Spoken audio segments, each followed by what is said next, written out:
há uma pergunta que fica no meu coração e a palavra vai caminhar em direção a isso, né? O que eu posso fazer para ajudar a obra de Jesus? Porque essa é a obra de Jesus. Intercessão como arma de batalha. Intercessão como arma de batalha. Deixa eu falar uma coisa para você. A oferta, né? Bem lembrado disso, né? Vamos ofertar ao Senhor.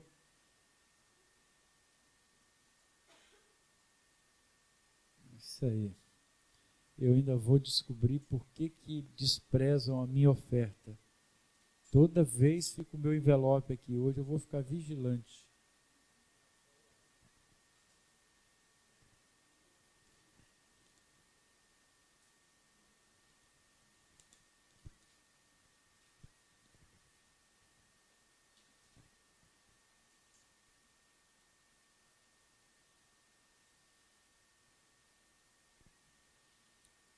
Eu vou orar pelas ofertas, vou orar porque a gente depende da generosidade dos corações.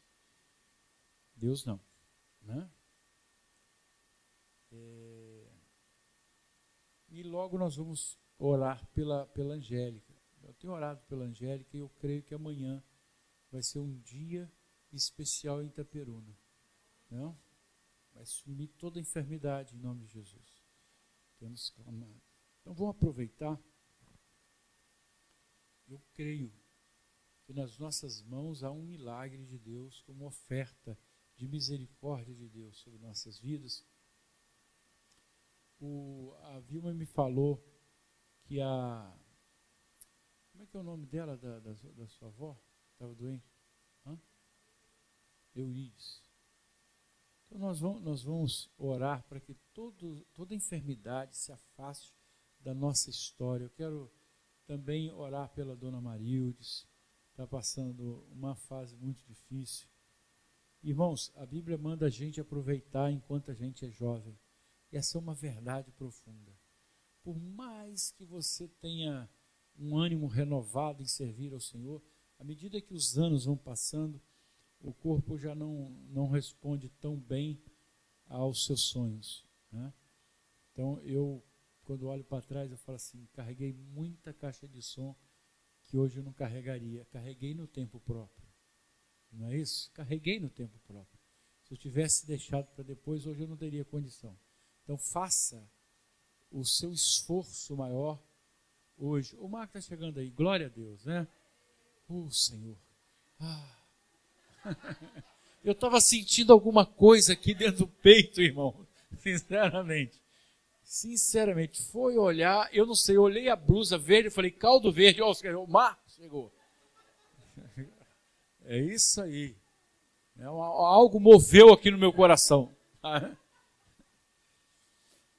Então, irmãos, eu creio no poder que nós temos de estar intercedendo, de estar pedindo, estar nos esforçando agora. Porque um pouquinho mais adiante a gente já sente o peso da idade, né? Eu sei que nessa hora, por exemplo, a Zenilda está passando uma luta, está lá, e a gente tem que estar com ela em oração.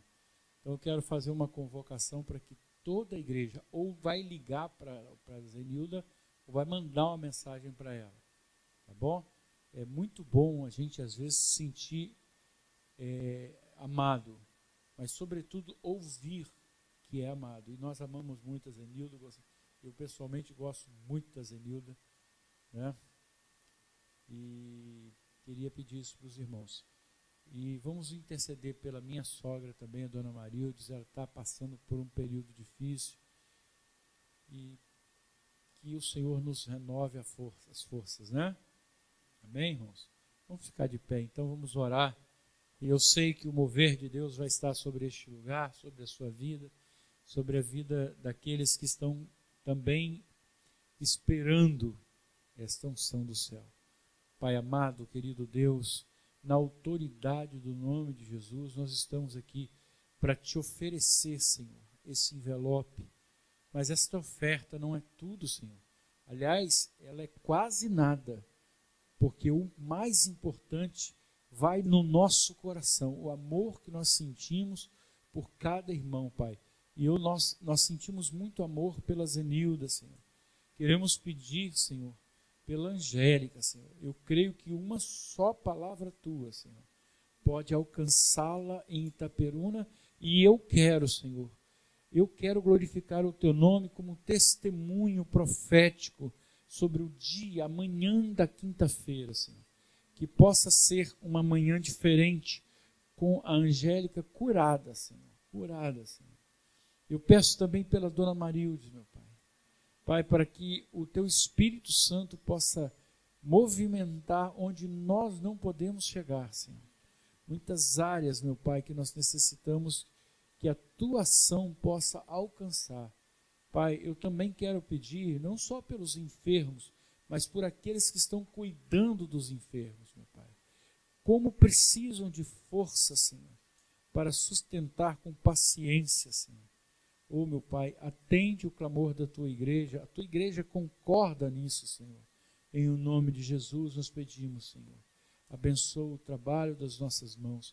Quero pedir, Senhor, que esses grupos que estão sendo levantados, meu Pai, possam receber o amor de cada um, como se fora uma batalha importantíssima de cada um que faz parte desse grupo, para que nós possamos criar, consolidar a família que reunistes aqui, Senhor.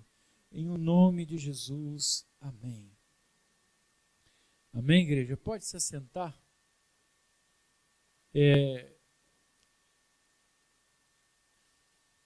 A maior resposta que nós podemos ter de Deus, aliás, antes de passar a palavra, ô Marcos, pode ser amanhã na sua casa? Pode? Beleza, depois tem que pegar o endereço, que a gente não sabe, né? Então, já está certinho, então amanhã às 7 horas, a gente pode, é muito longe daqui? Dá para ir a pé? Não? É perto do canal? Tá. Então eu passo, deixo a Jane ali na Ana Ercília, pego o expedito e a gente vai para lá, correto? Beleza. Pego mais quem? Pego o Wesley. Não, o Wesley mora lá perto, não mora?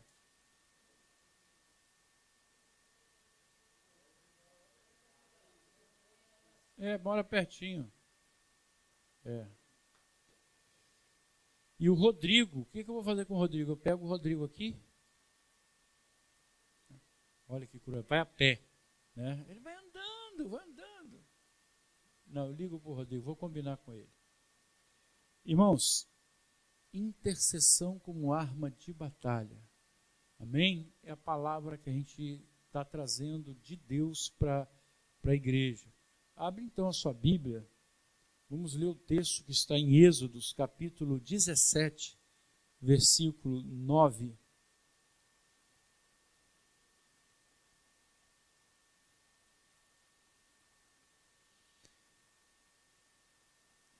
Perdão, você pode até...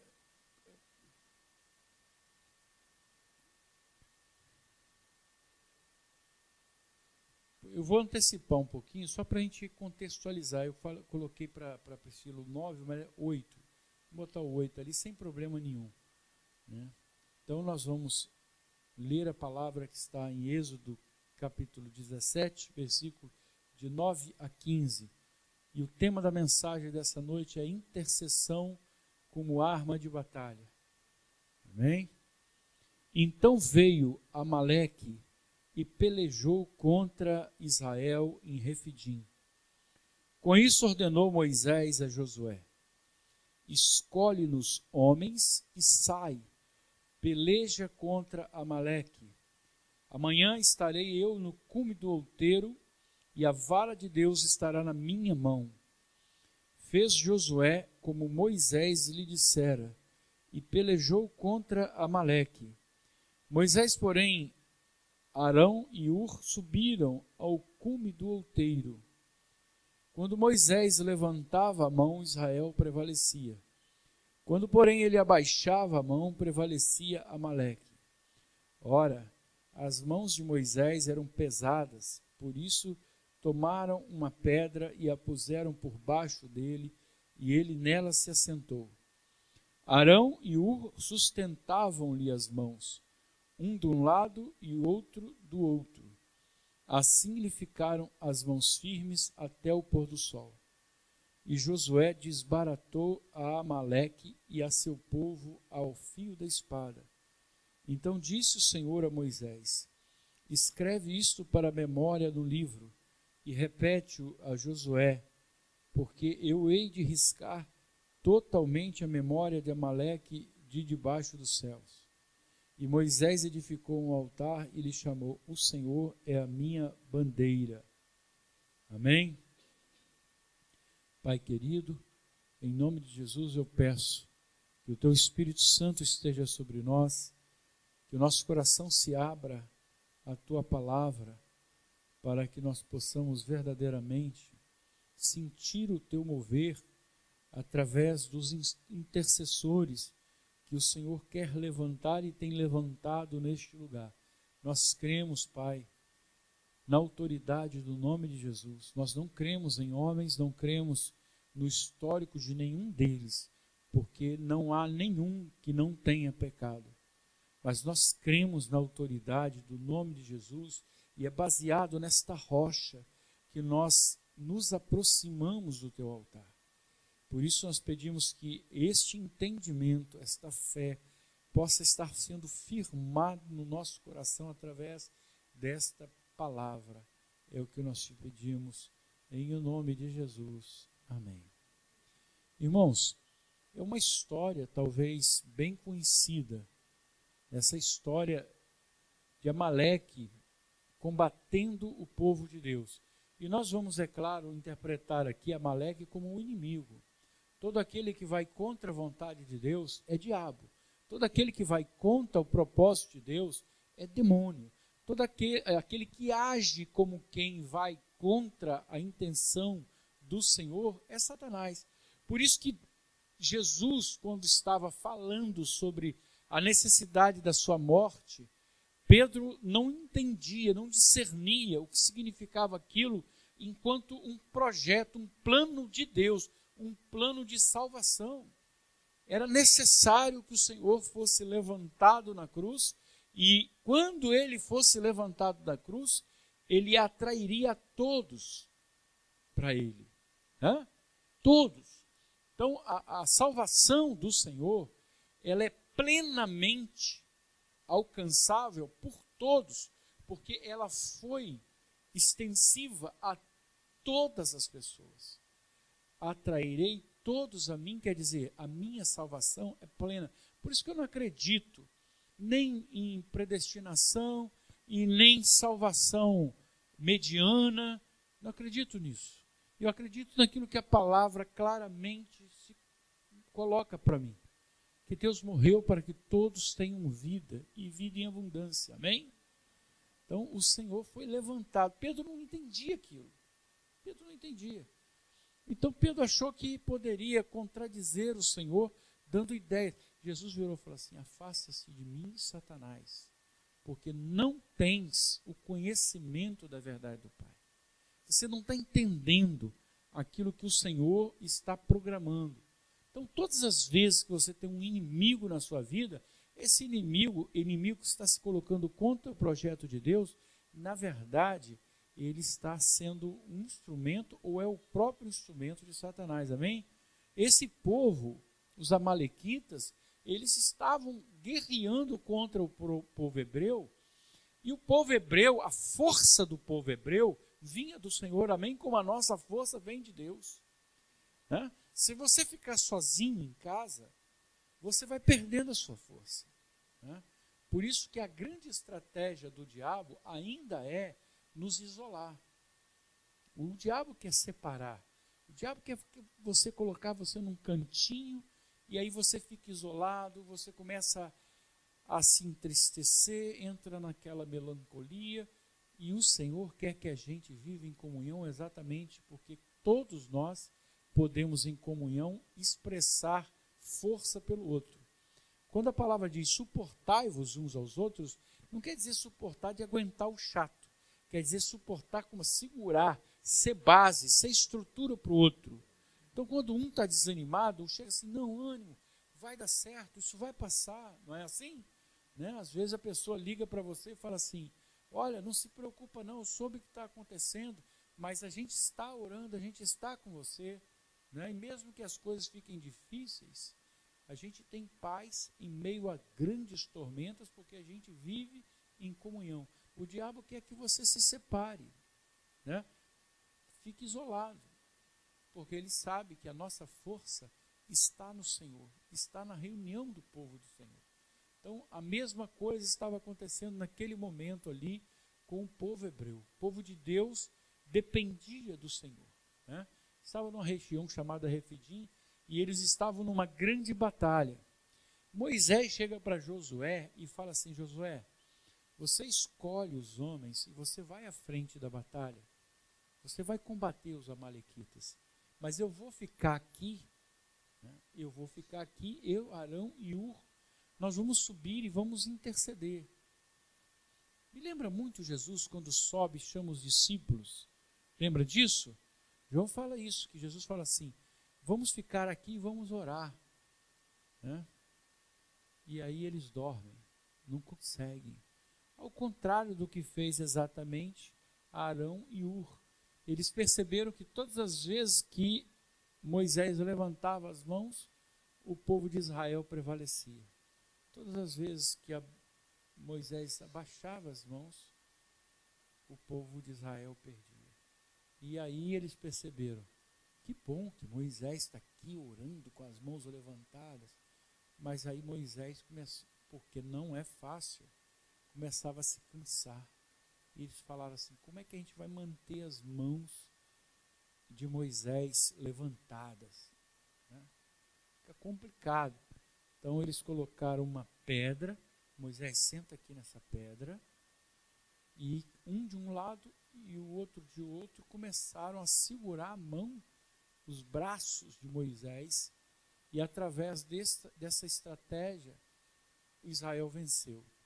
É uma história que ela ilustra muito o que a gente entende como intercessão e como arma de batalha. Em primeiro lugar, que eu aprendo com esta cena, é a liderança de Moisés sabendo a hora de ir batalhar, de ir para a batalha. Quando Josué ouve Moisés falando, Josué não contradiz Moisés. Moisés não chega e fala assim, Josué, dá para você ir? Puxa, não, está difícil, é complicado. Os amalequitas são bem mais fortes que a gente. Não, porque Josué sabia duas coisas que a gente precisa aprender. Josué sabia que Moisés era um homem de Deus. E a segunda, sendo um homem de Deus, ele sabia que Deus haveria de providenciar toda a força necessária para que eles pudessem vencer a batalha. E eu aprendo que batalhas a gente vence com as mãos. A gente não vence batalhas na nossa vida, irmãos, imaginando. Você vence batalhas fazendo alguma coisa. Todas as grandes ideias humanas só aconteceram porque as mãos realizam, fala comigo, as mãos realizam aquilo que a mente sonha. Não é? Você pode ser um grande estrategista, você pode ser um grande sonhador, mas se você não tiver capacidade para colocar em prática aquilo que você sonhou, isso não acontece, a vitória não virá para você. Né? Você pode ter competência, mas além da competência você tem que ter desempenho. Não é isso? Não sei se vocês já experimentaram isso, mas estudar com um professor que era um dos melhores em termos de conhecimento, mas um dos piores em termos de passar aquela matéria. Né? Às vezes você tem um professor mediano, mas é tão bom estudar com ele, porque ele sabe ensinar, não é isso que a gente fala? Ele sabe ensinar, porque ele sabe passar aquilo que ele sabe. Às vezes a pessoa sabe um monte de coisas, mas fica difícil passar. Né? Então não adianta você ter competência se você não tem desempenho, né? Imagina aquele médico que vai operar o cidadão está lá e ele fala assim, olha, fica tranquilo, esse médico que vai te operar, ele é sensacional, ele é professor da UERJ, ele fez o curso na USP, ele é maravilhoso, inteligentíssimo, ele só tem um problema, ele tem mal de Alzheimer e ele treme muito, né? Ele fica e ele esquece as coisas. Aí você vai estar na maca falando assim, misericórdia, né? Não dá, você tem aquele, não é mal de Alzheimer não, é aquele Parkinson, mal de Parkinson, não dá, né? Você vai falar assim, olha, ele pode saber muito, mas ele não vai ter como desempenhar. Moisés foi a mesma coisa. Moisés olhou. O campo estava colocado, a batalha ia acontecer. Irmãos, existem momentos que não adianta você sofrer, não. Não adianta você ficar, ah, meu Deus, o que vai ser? Não adianta. A guerra vai ser travada na sua vida. Não adianta, você vai olhar e falar assim, o que eu posso fazer? O que você pode fazer é enfrentar o problema, porque, querendo ou não, ele está diante de você. E o que Moisés fez? Ele pegou o seu melhor soldado, que havia de melhor, e falou para ele, escolheu e falou assim, você vai pegar e vai liderar essa batalha. E enquanto você lidera essa batalha, eu vou estar orando por você. Isso é tudo. Às vezes, quando alguém no hospital ou num lugar qualquer fala assim, agora só resta orar, é a parte mais forte. É a parte mais forte. Então, quando nós estamos fazendo um projeto, amanhã todo mundo vai estar num lugar, todo mundo vai estar se reunindo. Irmãos, eu preciso colocar no meu coração um princípio. Alguém me mandou aqui, estar aqui com autoridade, e eu estou aqui por causa de Jesus. Eu vou me esforçar para que tudo possa sair bem. Vai ter alguém que vai estar orando, amém? Então eu preciso, essa história da batalha, ela cotidianamente acontece na nossa vida. Eu preciso entender isso. A batalha existe e vai ser travada. Não existe como eu olhar a batalha e falar assim, não quero não. E ela some. Não, as dificuldades da sua vida, elas vão persistir. E as dificuldades precisam ser ultrapassadas. E o povo de Deus, ele tem, na verdade, a garantia de Deus de que ele vai estar com você. Agora, uma outra coisa que eu quero conversar com vocês. Moisés poderia ter subido sozinho. Poderia. Mas uma igreja não se faz sozinho. Uma igreja não se faz, uma intercessão não se faz com uma voz apenas. Se Moisés tivesse ido sozinho, o físico dele não teria suportado. Arão e Hur estavam juntos para apoiar, para ser sustentação de Moisés. Então ficaram segurando os braços, né? Muitas vezes, irmãos, na igreja, eu não tenho chamado para um determinado ministério, mas eu posso apoiar quem tem. Né? Às vezes você fala assim, puxa, eu não sei cantar. De verdade, tem gente que não sabe cantar. Tem gente que a gente fica orando para que na hora do culto não cante. Né? Não cante. Tem uma história de um rapaz na igreja presbiteriana lá em Itaperuna, não sei se a Jane lembra disso, ele cantava atrás de mim, desafinadíssimo. E eu falava, meu Deus, e pior, quem é desafinado costuma querer cantar bem alto. Né? Porque eu acho que na cabeça da pessoa fica assim, meu Deus, como a igreja toda canta desafinado, só eu estou afinado aqui. Né? Então eu acho que é essa impressão que passa, né? Às vezes você está andando na calçada, você fica irritado, porque está todo mundo vindo em contrário, você fala assim, o pessoal está vindo em contrário, né? Mas não vem nunca a ideia, puxa vida, eu estou desafinado, vou cantar mais baixo. Né? Não, eu posso então apoiar a pessoa que está aqui à frente. A igreja pode apoiar os ministérios de quem, na verdade, está tentando fazer algo. Por isso que Moisés levou Arão e Hur. Eles estavam ali para interceder, era uma equipe, era um ministério. Enquanto o grupo todo ia lutar, eles estavam intercedendo, porque a força dos hebreus, a força de Israel vinha do céu. E eu preciso ter na igreja quem se dispõe a interceder, a orar, a pedir, a crer, a confiar. É bom quando você olha e percebe isso, né? Josué também, ele quando observa, ele ganha força, porque ele sabe que Moisés não estava sozinho. É importante a gente ir para a batalha, mas saber, puxa, tem gente orando por mim, tem alguém orando por mim. Eu me lembro que um amigo meu, missionário, ele foi atuar junto aos como é que é o nome? Maués, é uma tribo lá do Amazonas. Eles deixam os filhos em Manaus e vão de canoa até essa tribo. E um dia ele falou comigo assim, a coisa mais difícil é não idealizar aquilo que você ouve. Porque às vezes o trabalho você imagina assim, uma coisa muito poética, mas quando nós chegamos na aldeia dos índios, a minha esposa ficou apavorada, porque o que mais chocou foi a nudez das pessoas, todo mundo pelado. E chegou à noite, só ouvia os índios, e aquilo escuro absoluto. Aí ele olhou para o céu, será que tem alguém orando, se lembrando de nós aqui? Então, às vezes, a solidão de não perceber que há alguém orando por você. Em meio à batalha, é muito importante você pensar, puxa vida, eu sei que a igreja gosta de mim, eu sei que ela está orando por mim, amém? Por isso que às vezes, irmãos, quando a gente pensa numa igreja muito grande, a gente corre o risco de pensar numa igreja que é uma reunião de pessoas sozinhas. Né? Vai reunir 2.000 pessoas, mas são 2.000 pessoas sozinhas. Né?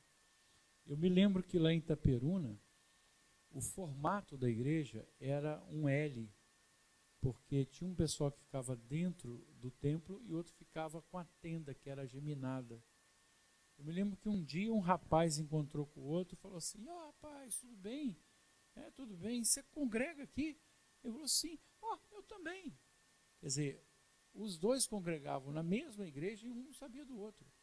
Às vezes acontece isso na igreja. Né? Você está na igreja, mas você não é conhecido da igreja. A igreja não consegue te ver, porque a pessoa não tem comunhão. Né? Então, quando eu vejo Moisés em comunhão com aquelas pessoas, uma liderança sendo estabelecida, eu percebo exatamente isso. Que, na verdade, a nossa oração é que haja comunhão entre nós, para que a nossa força venha do Senhor. Por isso que Deus fala que onde estiverem reunidos 2 ou mais, Jesus estaria no meio deles. Né? Então, eu preciso olhar a intercessão como a base da vitória em meio à batalha. A base da vitória. Eu sei que há momentos na vida de cada um de nós aqui que nós precisamos olhar e falar assim, Senhor, me ajuda. Da mesma forma que há momentos em que eu preciso saber, Senhor, a igreja está intercedendo por mim, está pedindo por mim. E eu me alegro por isso, porque eu sei que há uma resposta de Deus a todo aquele que clama. Né? Todo aquele que clama. Qual foi o instrumento utilizado, a arma de Deus para dar vitória ao povo de Israel? Foram as mãos levantadas de Moisés, com certeza. Da mesma forma, eu tenho certeza que nos seus projetos de vida, a sua vitória vem das suas mãos levantadas. É você saber orar, pedir ao Senhor, falar, Senhor, eu tenho necessidade disso. Atende ao clamor. Hoje nós temos um grande presente.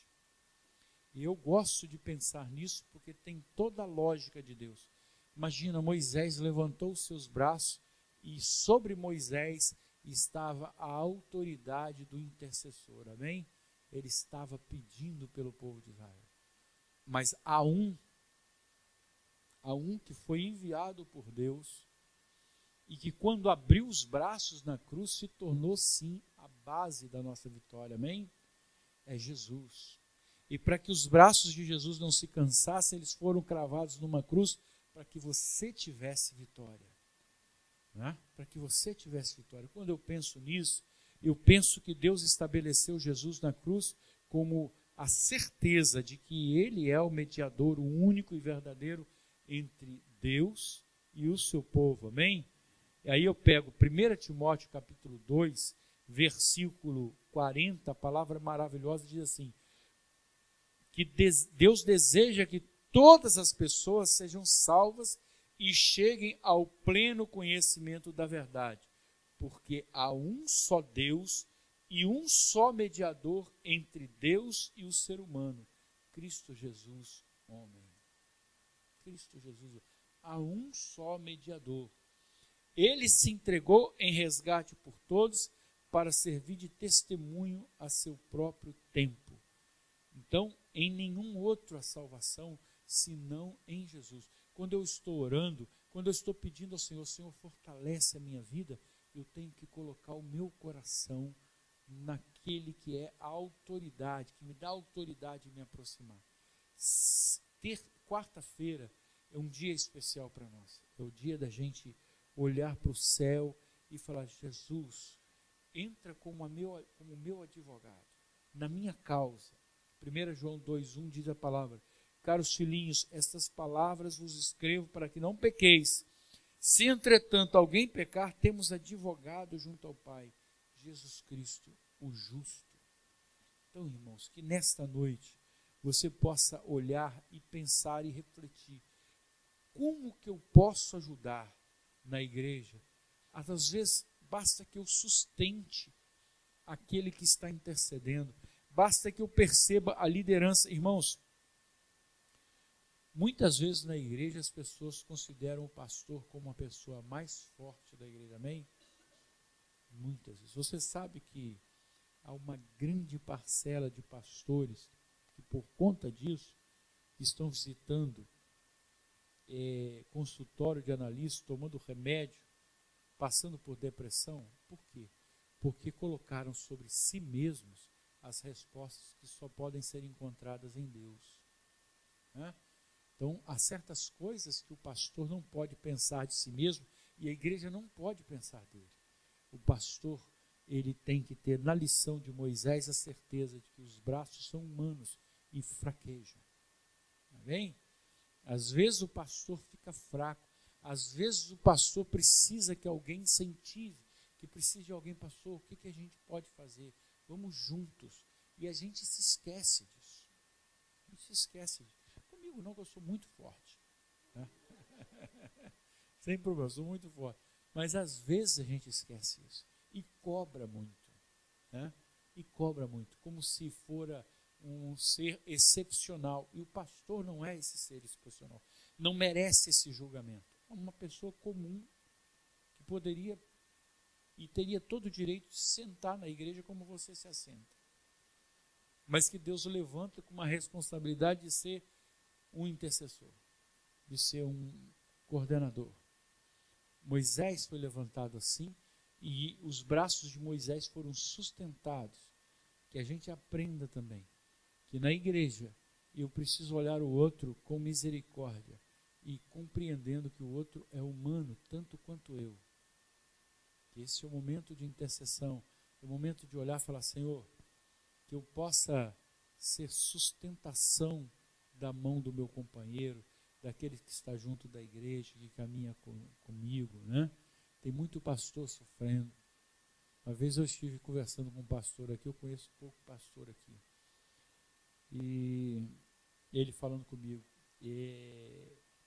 eu passei 8 anos fazendo análise por problemas pessoais por causa da igreja.